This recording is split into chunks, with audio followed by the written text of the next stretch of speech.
Hey guys, I have the beta branch test of the Bionic Booster Pack DLC for you. Let's start. They added new Bionic Duplicants, new buildings, or more recipes to older buildings, an airborne helper bot, 2 new elements, and a lot of new blueprints to the game. There are 6 new Bionic Duplicants: Sonja, Steela, Ulti, Chip, Gizmo, and at a Weirdo. You can get the new Bionic Duplicants in the duplicant selection screen or print them at a printing pod. Selecting a Bionic Duplicant in the duplicant selection screen can either be done randomly or by limiting the selection to only Bionic Duplicants in the top right corner of the small selection window. You can choose either standard duplicants or Bionic Duplicants only, which means you can start with a rancher, a duplicant that is able to dig abyssalite, and an advanced medical use or medical care duplicant right from the get-go. The booster skill of the Bionic Duplicants is applied immediately. You can see that in the Bionic Dupe specific skill tree, where you can also see the difference to a regular duplicant. Compared to those advanced traits, a regular duplicant normally starts with a positive trait or a tier 1, tier 2 or tier 3 skill. But the tier 3 skills are very rare. You won't believe this, but I only had to roll 5 times for this. Normally I sit here for like 10 minutes. A regular duplicant only has 1 negative trait, whereas the Bionic Duplicants always have 2 negative traits. But I'm still talking about the duplicant selection screen only. The duplicants that you can find in the printing pod or in the wild can be different. Bionic duplicants are not able to level passively by working in a certain profession. They do have a unique stress reaction called Stunner and 2 unique overjoyed reactions called Rainmaker and Flashmobber. More to that later. If you select a Bionic Duplicant, you will start with 5 metal power banks and 1 gear bomb per Bionic Duplicant selected. These here are the power banks and this here is the gear bomb. Watch out, the batteries can easily be damaged by all types of water, but not all types of liquid, and then explode and heat up the place unpleasantly. This one is perfectly fine though. Okay, there we go.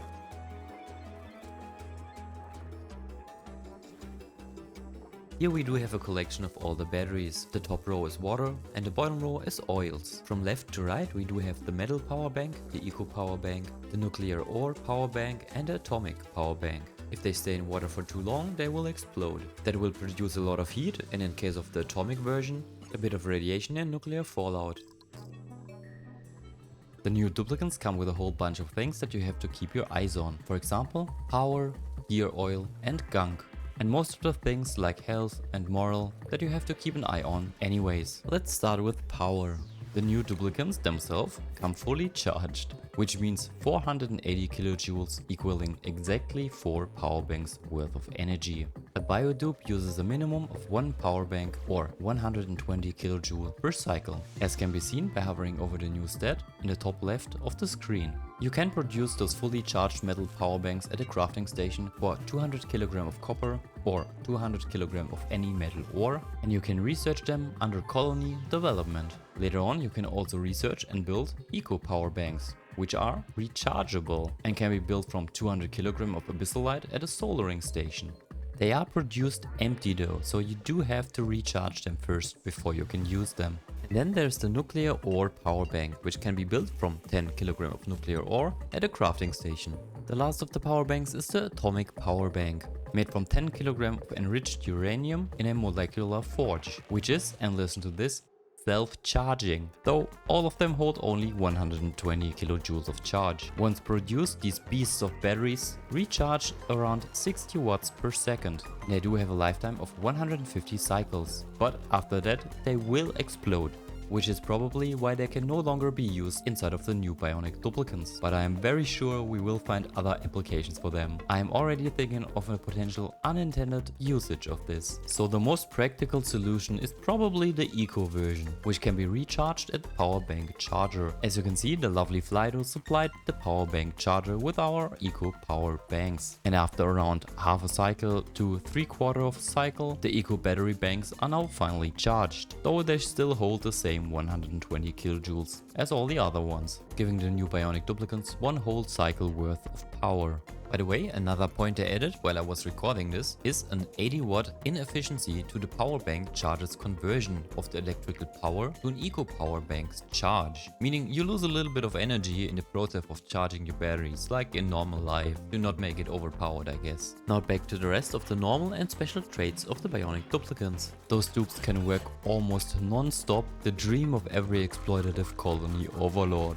As you can also see when we go to the schedule, they normally come with 3 schedule slots, which looks kinda like this, a little bit more sleep and a little bit more downtime, but they can work 2 days straight and then only have a little bit of downtime and sleep on the 3rd day. Though it is not really sleep what they are doing, but more to that soon. First, let's continue with health. They do have the same health as a normal duplicant, 100 health. They also use 100 grams of oxygen per second. The difference is that they do have an internal oxygen storage, an oxygen tank that can hold exactly 240 kilograms. They will prioritize the oxygen from suits in order to conserve their internal tanks. As you can see, the internal tank of 20 kilograms left is not touched.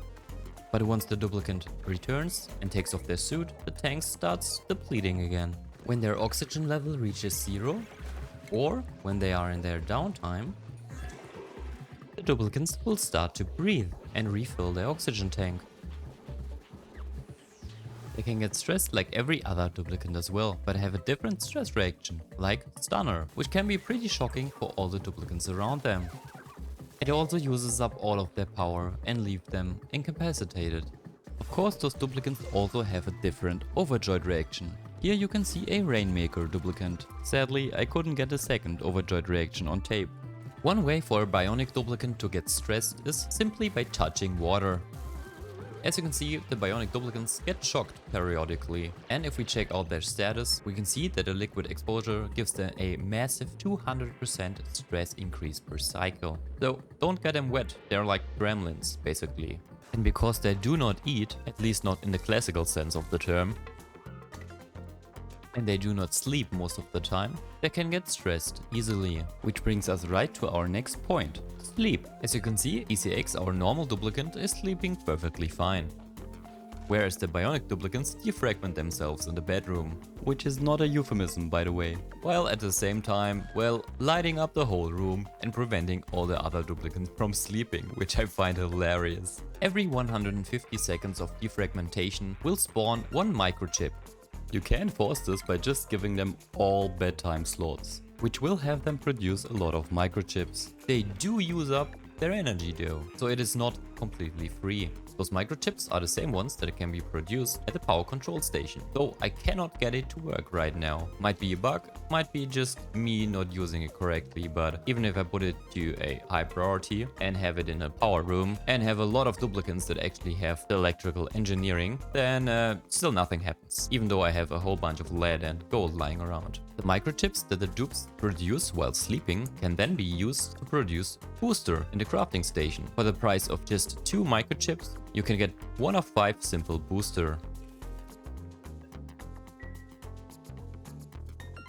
Or you can produce some advanced booster in the soldering station. The price though, this time is 8 microchips. So let's talk morale. Do these duplicants actually get morale from being in a bedroom or in a barrack? They do. And it lasts for 3 whole cycles, by the way. Another Bionic duplicant specific condition is Gunk.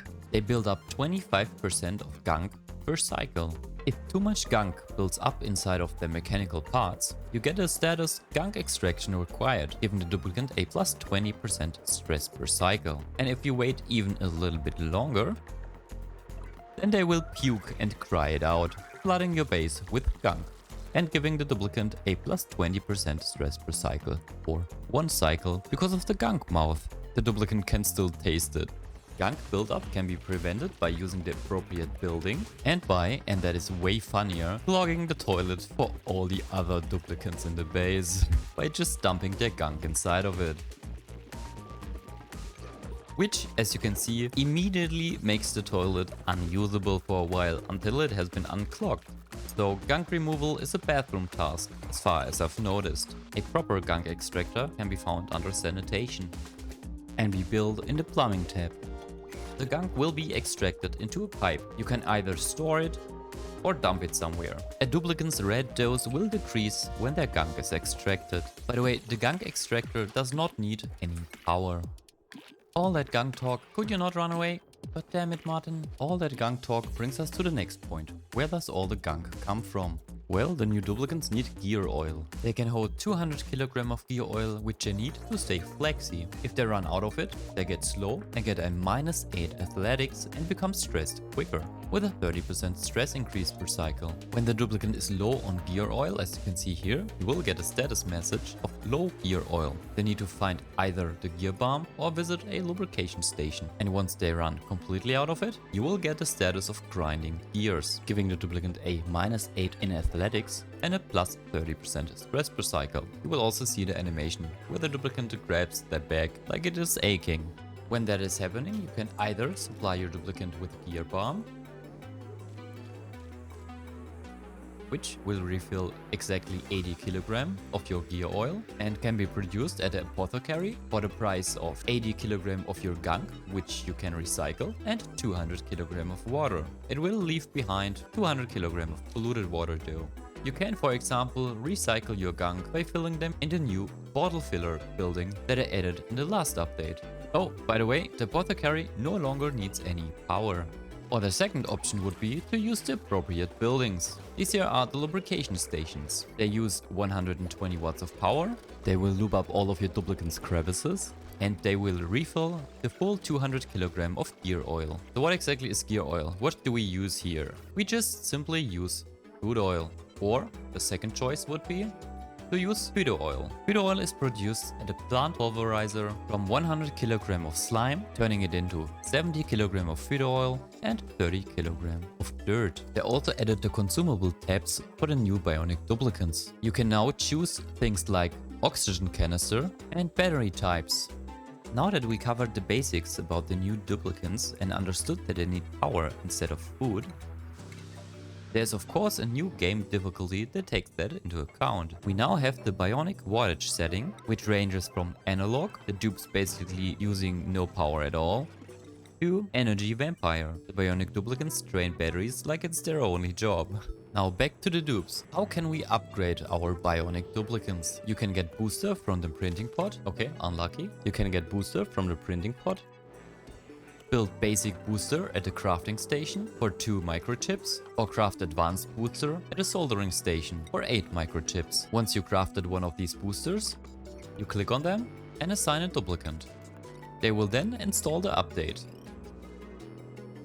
Let's check, for example, our lovely Adrian here. Go to the skills, select Adrian, and you can see that they have the digging booster and the construction booster. This is the one that we installed newly. But what happens if we want to install another one? For example, the strength booster. We have the strength booster selected and now try to select Adrian, which is ineligible because every Bionic duplicant only has 2 slots. As you can see when you press on priorities, and check the booster slots. But don't worry, you can upgrade that. As you might have noticed, the skill tree does look different and it also includes more booster slots. For example, the booster processing. 1 more slot for that, 1 more slot for the booster processing 2, and 2 more slots for the complex processing, which gives you 4 more slots, adding up to a whole 6 slots. But that's not all. If we check, for example, the advanced schematics, you will get another booster slot as well, and 1 more booster slot for the improved gear 2. No more slots for the power banking though, so which will add up to a total of 8 booster slots, which we can check under properties, and here you can see that we do have 8 booster slots. Now we can install the strength booster for Adrian. Let's see how often we can stack that. Here's another strength booster for Adrian, and another one, come on, and another one. And if we check out our lovely Adrian right now, we can see that they have a strength of plus 20. Plus 5 from 4 different strength boosters, so they do stack, giving them a 500% tiding speed increase and 800 kg carrying capacity increase. A totally upgraded duplicant can also hold more power banks. Chris here, for example, could hold a total of 6 power banks. Here, power banks 6. You can remove booster by skill scrubbing a Bionic duplicant in the skill scrubber building. As you can see, our lovely Adrian now no longer has their skills, but 2 of the booster are still applied, while the strength booster has been removed. What? Let me just quickly check that. Oh, okay, so we just removed the ability for the 6 slots, not necessarily the boosters themselves. That is good to know. So what happens if I give them their skills back? Like this. Are the boosters still gone? I guess so. Yeah. If you hover over the booster, you can also see how many other duplicants do have the booster in your colony, which is quite helpful. If a duplicant runs out of power, they will get the critical power level status effect, which just tells you that the power is dangerously low, as you can see by the power banks depleting quickly. Once they run completely out of power, they will become incapacitated, because they are powerless. You can fix that by having a duplicant come by, deliver a power bank and repair the duplicant. So in contrast to a regular dupe, this does not equal the same immediate danger, because you will not lose a deactivated bionic duplicant that quickly. An incapacitated bionic duplicant will first use up their internal oxygen tank before actually starting to suffocate, like the duplicant in the background. They will start their breathe timer just like a normal duplicant would. The only issue is that they do not start breathing automatically if you don't supply them with power first, and that takes a while. So be prepared to lose duplicants to that, because as you can see, they can suffocate. Could you not run? You can prioritize an incapacitated dupe by clicking on them and then selecting a higher priority. Nice one. A dupe that is incapacitated because of power cannot be transferred to Triage Cord. A dupe that is incapacitated because they are hurt can be transferred to Triage Cord, even by a Flydo. I dipped this duplicant in magma, so they were too hot to stay on the bed. You might have also noticed the changes to the UI. Let me just show you the new camera settings. So if I click, for example, on flooding, it brings me to flooding. That is old. But the camera return button is new, and once you press it, you will be sent back to the screen where you have been before, which can be helpful for some newer players that are just checking out where's an issue and want to be sent back to their original screen. But for me personally, if I do this and do not press the camera return button, it stays here for too long. But I think it's a good thing for the newer players that do not know about fixed camera points. Like this. We already talked about the other change to the UI, which is this tiny window telling you about the power available for the new duplicants to feast on. And another brilliant change they made is to buildings that require additional research to unlock certain items. For example, the molecular forge, which can be researched here, but can unlock the atomic power bank, which you need to research here, now has this research button here to the right. At least if you are in the developer mode, because currently I cannot produce anything right here. And now if I press this, it will bring us to the thing that we need to research. And once we did that, we can now produce it. So let's talk about the new buildings and some changes to the old ones. As I've already mentioned, they removed the power input to the apothecary. This one no longer needs any energy.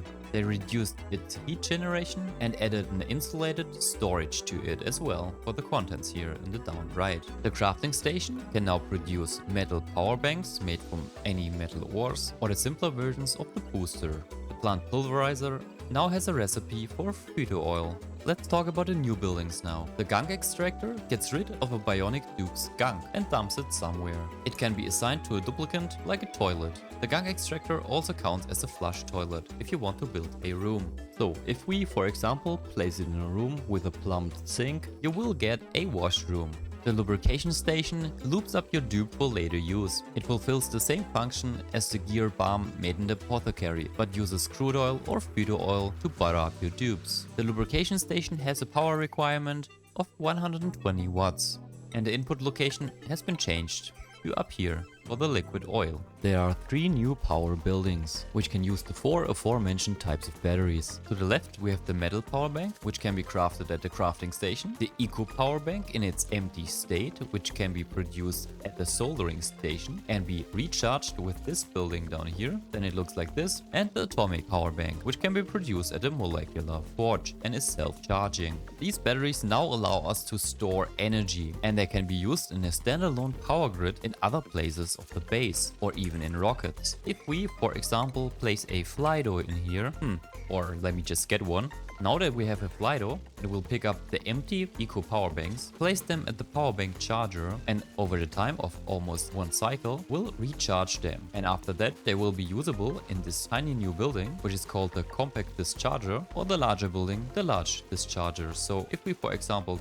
take one of these, place them here, take one of these, and place them here, we can build two completely separate power grids, supplying whatever we want, from a simple lamp to a rock crusher. Now we just need to deliver the batteries, which we can select here. For example, eco power bank for this one and a metal power bank for this one. And there's Mr. Steve delivering the battery. And now we have a separate power grid, just powered by this tiny little battery, and a second power grid also powered by one of those batteries. Since each of the batteries can only hold 120 kilojoule of power, the duration of its use is limited. The difference between the tiny one and the large one is of course their power output. The tiny one can output 60 watts and the larger one can output 480 watts, while the power charger uses up 480 watts. But be aware, if you put in the nuclear power bank or the atomic power bank, both of them are radioactive and they will radiate everyone that walks past them, which is probably also why you can no longer use them inside of the Duplicants. But you can still use them inside of the Flydos, which fly around your base and radiate the Duplicants anyways. So that is fun. The new crafting building, the soldering station, is where you can construct the flying robot called Flydo. This one here. It can be built from plastic or platinum. You also produce your eco power banks here, the advanced boosters, and that's it. It also needs 480 watts of power while in use. Directly to the left of it is a new production building, the data miner. The data miner can be found to the far right of the automation research, called data science, together with two of the other new buildings. It allows for an automatic conversion of 5 kg of plastic to one data bank. It uses up 1000 watts of power per second. Plus it has 200 seconds production time to create data banks. As you can see while I hover over it, it says that it has a production rate of 106%. This building is more efficient and or productive with colder temperatures, starting from 100% at room temperature. Here, for example, I prepared a room at minus 120 degrees Celsius, which gives us a production rate of 315%. But with a setup like this, you can get them to a production rate of 533%, which is almost at completely zero.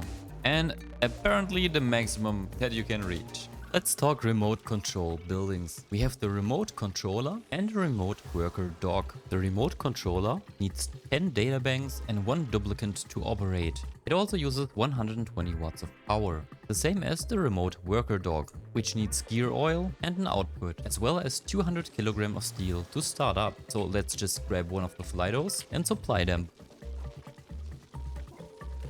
Once you have supplied them both, they are operable. Now you just need a duplicant and select which of the dogs you want to control. So click on it. This is dog number 125. Choose number 125 right here. And then give this room a building that a remote worker can actually operate on. For example, this workbench here. Just keep in mind that the automation drone, not the Flydo, this one here, cannot supply anything apparently. So you do need them in combination with a Flydo drone. So what might be the use of this? Well, you could have them in a nice place in your base so that the duplicants can work in peace from home, while at the same time operating drones in dangerous areas. But for now, just keep in mind that something like this here does not work because they cannot use the power control station. They can though use the rock crushers. So this is dog number 945. Let's set this to number 945. It is Chris' current errand. There he is. And let's check this out. There we go.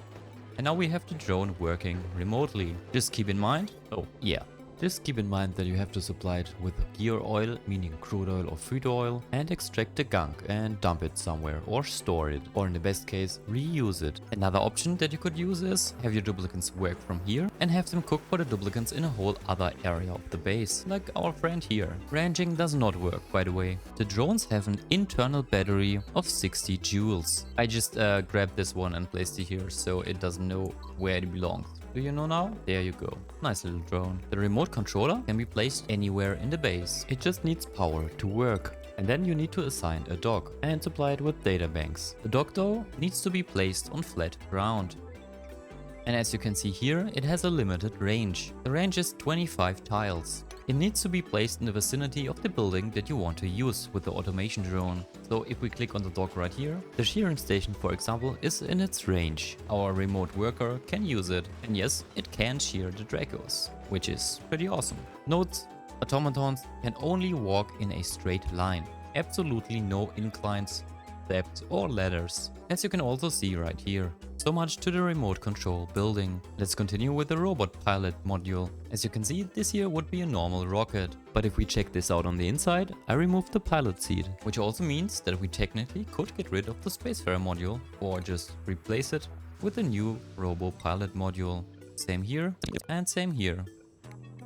Before this new DLC, these rockets would not have been able to start. So let's check out the starting condition. I am still in debug mode, so let's deactivate this. And as you can see, we cannot start right at this moment. But that is only because we haven't set a destination yet. So let's just tell our robot module, oh, holy shit, it needs 100 databanks. They massively increased the databank consumption of this thing. So let's change the range of this to just one spot. And it still needs 100 databanks. Okay. Before the last hotfix, every hexagon costs 2 databanks, and it could be that it is now a flat 100 databanks for this thing to work. So let's just put some in. I will be back. This will take a while. So I am back, and as you can see, we have over 100 databanks in each of these spots right here. So let's deliver them. Check out the contents, 100 databanks, that is fine. And then give them a destination. For example, this tile right here for the middle one. I cannot go any further at the moment, but let's send this here and let's send you down here. And then we can begin the launch sequence. As you can see, no developer mode activated at the moment. Otherwise, it would look like this. So our launch checklist is fine, even though we lack a Spacefarer module. Once they are in orbit, we can send them even further. No, we actually cannot. Since they appear to not be able to fly through the dark spots in space, we might have to give them another module, the cartographic module. So just for now, I replaced our cargo module with a cartographic module. Let's see how it goes now and how many databanks we still have. It only used up 4. Okay, now we can fly here. Okay.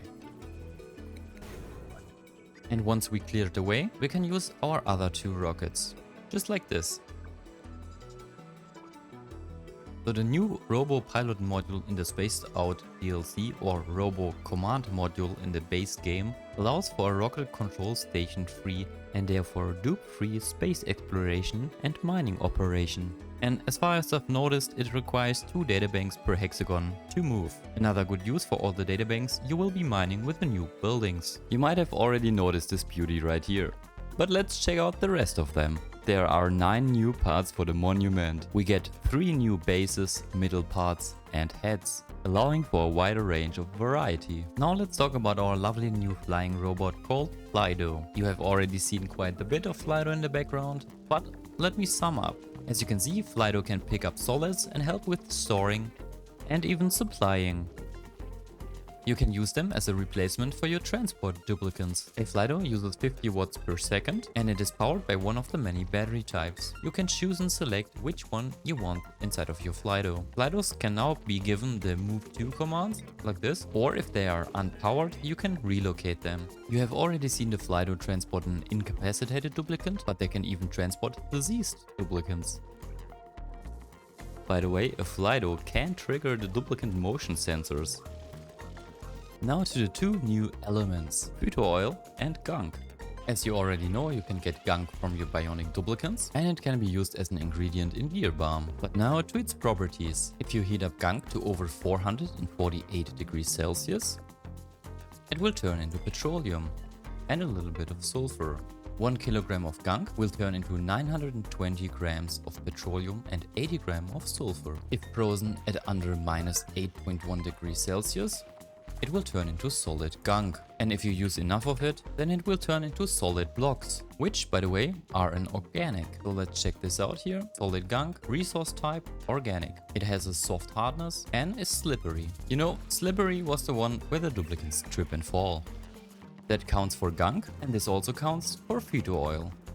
Gunk is also supposedly viscous. It is the new densest liquid, even below crude oil, as you can see here in this column of different liquids. Here to the left I placed the most common liquids that you can have in a temperature range between 0 and around 100 degrees Celsius. Right here I do have some liquids in a range of 150 degrees. I'm not including any molten metals or something like that. Here to the left I do have gunk, then crude oil, then phyto oil, then the supercoolant, mercury, and before liquid naphtha there comes the liquid nuclear waste, then liquid naphtha, petroleum, liquid resin, ethanol, rakin, brine, salt water, nectar, polluted water, regular water, and viscogel.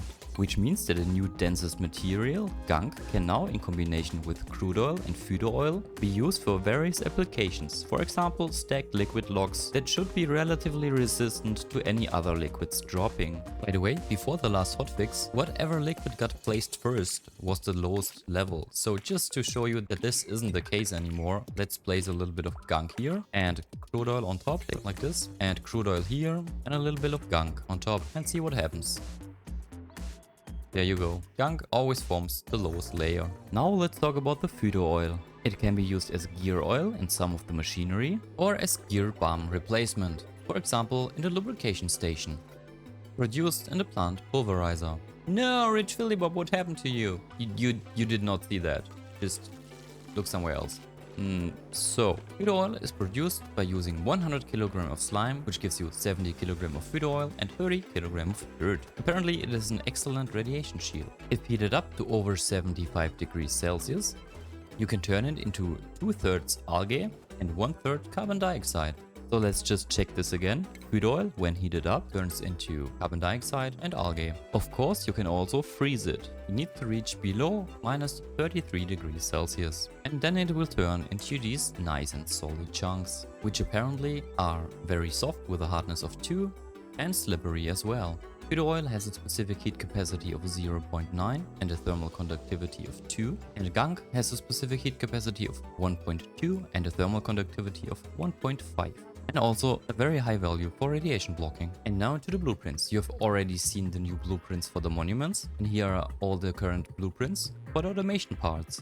You might have noticed the retro research station and the retro supercomputer, and these things here are pedestals. There are 4 new types: the silver screw, the gold screw, and those 2 here. You can get the new retro printing pod, the retro LED crafting station, and of course the 4 new wallpapers: the yellow one, green, the blue one, and the purple one here in the background. Some selected clothing designs can be seen here,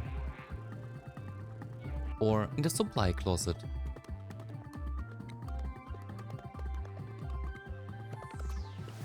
You have seen those already. They added more than 70 new cosmetic blueprints. And now to the changes and improvements to all versions. The overjoyed state can now be triggered at any point in the cycle, instead of only after sleeping. The probability of triggering has been adjusted to maintain a similar average occurrence. It took me 45 cycles to get a single one of the new duplicants to an overjoy reaction, even with a happy dev tool.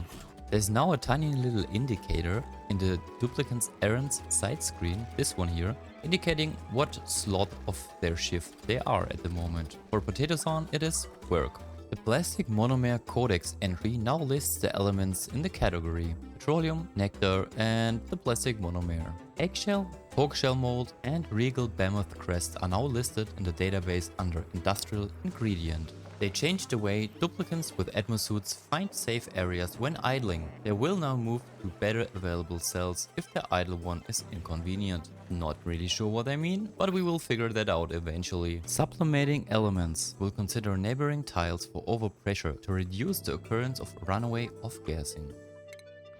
Let's delete those tiles here and see what happens. Get rid of those, rid of this. Oh! Okay, it pressed away the water. There's 400 grams of water and it pressed it away. Okay, let's see if we increase that to like 1 kilogram. Still press it away. Increase this to 2 kilogram. 1.8 should be enough to stop this normally. Okay, so it still behaves like normal, I think.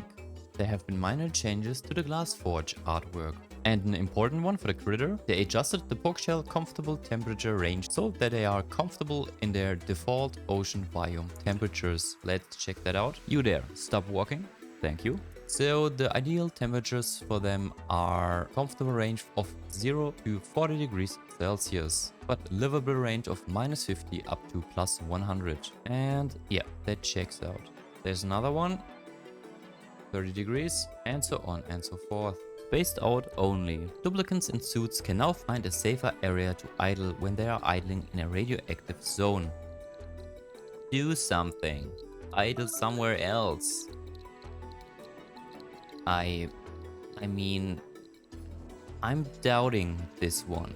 And there's also something similar for the lead suits. Duplicants wearing lead suits will now consider dangerous radiation levels when looking for a safe place to idle. But we just seen that and I doubt it. So this time, let's give Adrian a lead suit and then send him somewhere where it is actually dangerously radiated. So, how about I create a spot?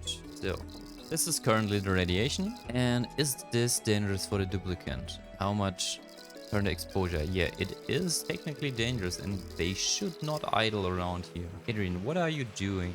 You can just go up there. Ooh.